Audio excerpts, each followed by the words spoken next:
Hierdie boodskap na toe gebring deur Skatte in die Hemel. Gaan sluit graag by ons Facebookgroep aan vandag. Vandag se skriflesing kom uit Markus 12 vers 30 en 31. En jy moet die Here jou God lief hê uit jou hele hart en uit jou hele siel en uit jou hele verstand en uit jou hele krag. Dit is die eerste gebod. En die tweede, hieraan gelyk, is dit: jy moet jou naaste lief hê soos jouself. Daar is geen ander gebod groter as die nie. Vandag se boodskap is getiteld: Gee om vir diegene in nood. In Lukas se weergawe van die groot gebod word daarna 'n wetsgeleerde verwys wat aan mekaar sonder sukses vir Jesus drukvrae probeer stel het. Die wetsgeleerde het toe probeer om 'n verskoning vir sy aksies te kry deur te vra: en wie is my naaste? Dit is 'n vraag wat sommige gelowiges vandag steeds vra. Die antwoord is egter vandag steeds dieselfde as die antwoord wat Jesus vir die wetsgeleerde gegee het.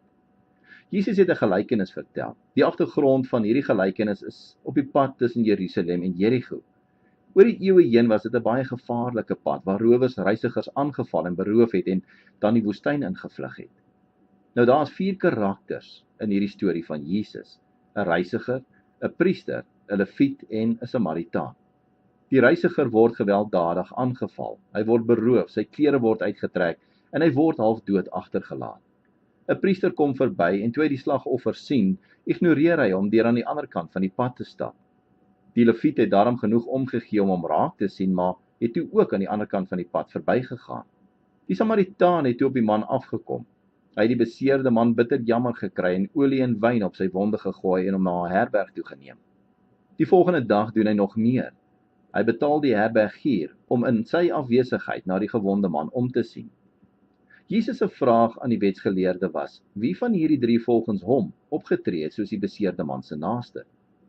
Die wetsgeleerde se antwoord was: die man wat aan hom medelee bewys het. Jesus het hom toe geantwoord: gaan maak jy ook so. Hierdie opdrag van Jesus geld vir ons almal vandag. Ons moet ook omgee en medelee bewys aan diegene in nood. Kom ons bid saam. Ons hemelse Vader, U het ons na U beeld gemaak. Help ons om die skepping met eerbied te behandel en skenk aan ons harte wat omgee vir diegene wat U oor ons pad bring om te help. Ons bid dit in Jesus naam. Amen. As jy soortgelyke boodskappe wil ontvang maandag tot Vrydag, sluit aan by ons WhatsApp broadcast groep. Stuur net jou nommer na 072 581 2973.